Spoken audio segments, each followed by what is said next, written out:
We're evaluating a rotator cuff from the articular side.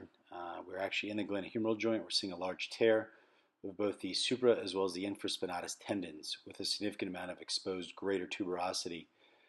At this point, we're debriding any unhealthy or non-viable tissue, which would be unlikely to heal after our repair. Again, we can see it's a fairly large-sized tear that's being demonstrated here.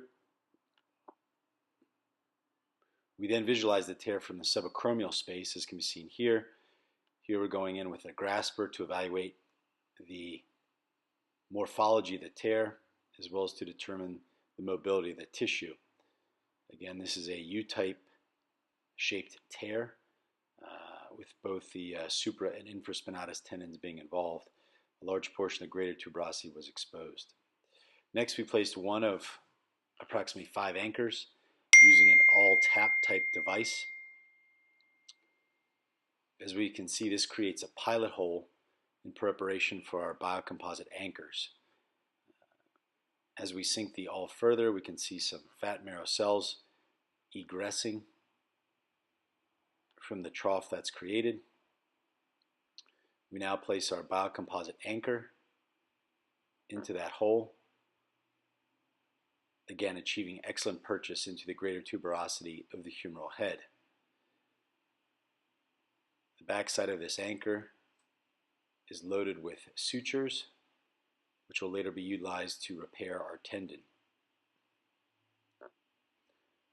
After placement of our anchors,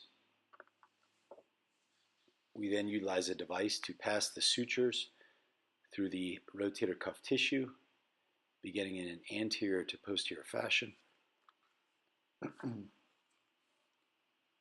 Here we see the suture being passed and subsequently retrieved out of the anterior cannula.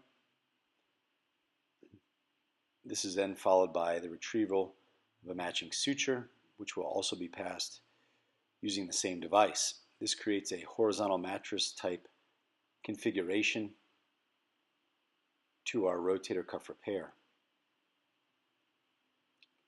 Once these sutures are retrieved anteriorly, arthroscopic knots are then tied. The suture tails are then retained and placed into a lateral set of anchors to complete a double row rotator cuff repair, further strengthening biomechanically the strength of our repair, as well as creating more of a native footprint, which is normally seen with an intact rotator cuff.